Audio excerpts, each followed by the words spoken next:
Saya langsung saja pada tema apa yang ada dalam absent file yang sudah saya baca, saya pelajari. Ujung-ujungnya sama. Kepada kelompok elit, global elit dunia yang berada di balik layar, yang mengendalikan perang-perang di dunia, termasuk dalam pembantaian Gaza.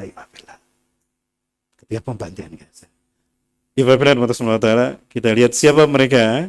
Jadi intinya mereka ingin melakukan riset. Dan ini sudah mereka lakukan sejak 2021. Saya pernah memperlihatkan. Dulu pertama kali saya ke Palestina, ya Pak. Saya mulai zaman bersama Hamas, ya 2006. 2012 maksud saya. Kalau Ustaz Muhammad Hussein ke Gaza, saya ke West Bank. Jadi setiap hari saya bertemu dengan orang Israel. Ada yang Sephardim, Ashkenazi, ada Turekarta, ada ultranasionalis, ada Ashkenazi, ya yang kejam-kejam seperti itu. Nah, saya pernah bertemu dengan Rabi yang baik, Sephardim seperti Turekarta, dan mereka anti Zionis. Mereka benci kepada sistem Zionis dan mereka rindu khilafah. Bahkan beliau berkata, saya berharap khilafah menang. Tegak Hamas menang. Karena bersama Hamas kami damai, bersama khilafah kami sejahtera. Bayangkan, orang Yahudi Sephardim seperti ini.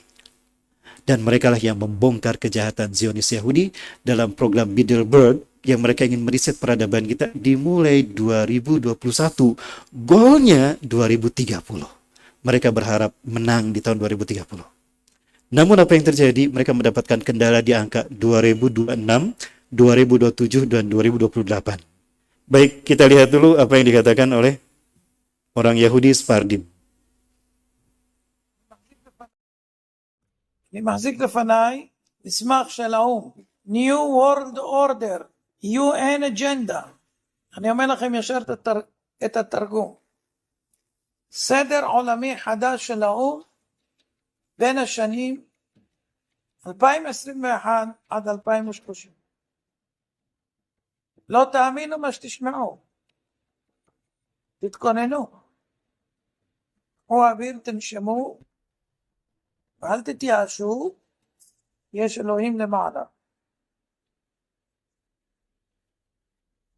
דבר ראשון, בין השנים האלה תהיה ממשלה עולמית אחת, מטבע עולמי חסר מזומנים,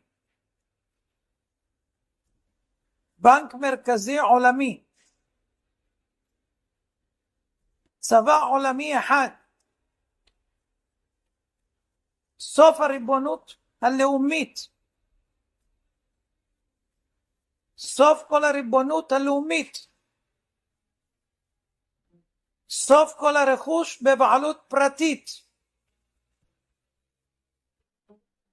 סוף התא המשפחתי, סילוק אוכלוסין,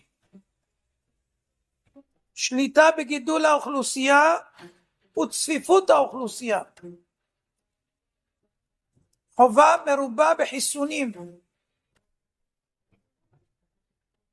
הכנסה בסיסית אוניברסלית, הכוונה משכורת צנע,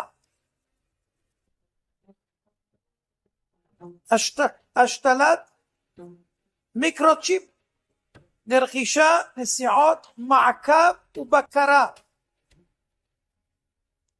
יישום מערכת אשראי חברתית עולמית כמו שיש לסין, טריליוני מועמדים המחוברים למערכת הניטור G5, הממשלה תגדל את הילדים, בתי ספר ואוניברסיטאות בבעלות ממשלתית, סוף התחבורה הפרטית, בעלות על המכוניות, כל העסקים יהיו בבעלות הממשלה, התאגיד,